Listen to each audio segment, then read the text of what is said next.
Okay, this is Duvid. We are live in the Dearborn Police Department with the Stop the Deportation protest. I got Deshaun Marquell here. We're going to be on Halsey later. I just wanted to show up. I'm going to walk around, see if I could get a better view.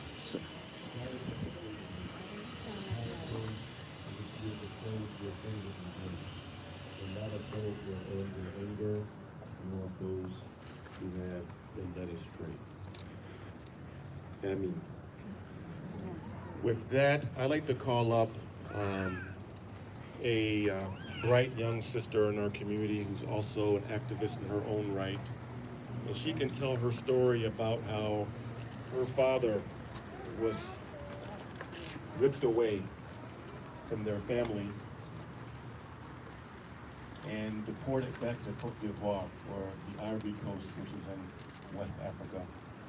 With that, I'll call up Sister Nabintu for her to tell her story.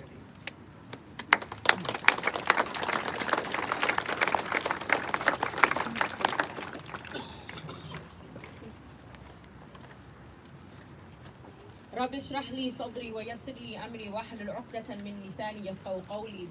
O my Lord, expand for me my chest, ease my task for me, and remove the defect from my speech that they may understand what I say. Amen. This time last year, in August of 2018, my family and I were facing the detainment of my father by ICE, or Immigration and Customs Enforcement, following 14 years of supervision. Benny Dubia is a father to 4 U.S.-born citizen children, a husband, a proud member of Michigan's Muslim community, and an entrepreneur who is committed to the growth and development of the city of Detroit. Mayor Mike Duggan even recognized him as such, labeling him a staple in revitalizing the heavily disinvested and under-resourced Brightmoor community in northern West Detroit, where my father's car repair shop was based. But one of the things that my father was not is an anomaly.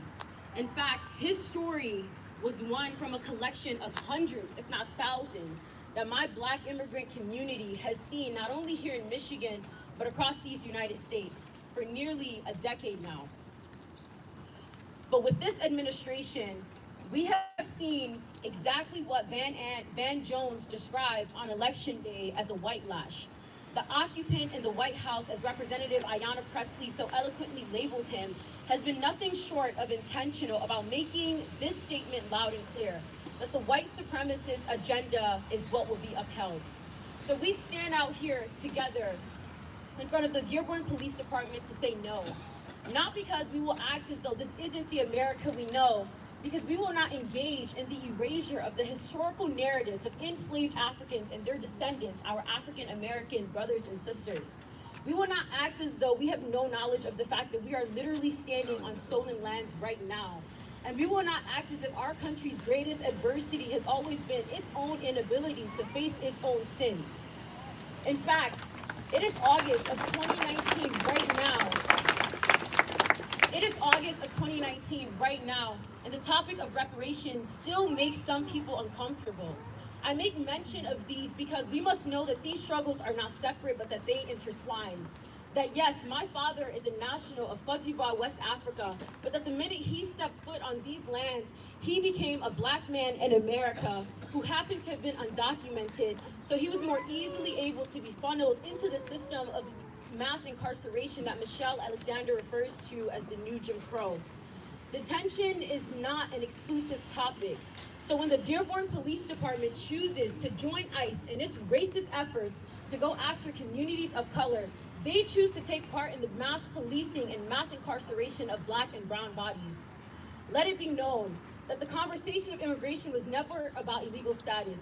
Family-based immigration in this country literally started as a way of directly combating the so-called browning of America. So just yesterday, when the Trump administration announces that green card applications by immigrants who are simply trying to survive are now at risk of being denied on the basis of calling them a public charge, know that this was never a conversation about following a so-called rule of law. Because migration is and will always be a more natural part of human society than arbitrary borders ever will.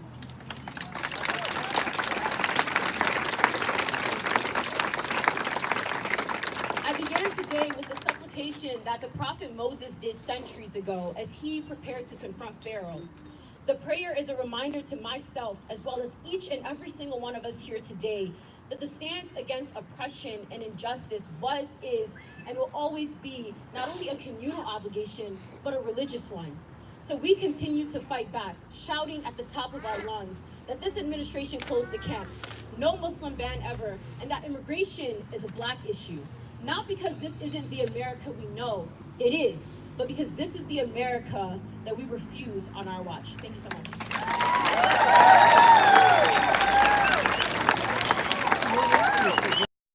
In Hebrew, the word echa means, how can this be? It is a cry of incredulity over the horror of events. It means, alas, we can't believe this. The text expresses this outraged astonishment in the most corporeal ways.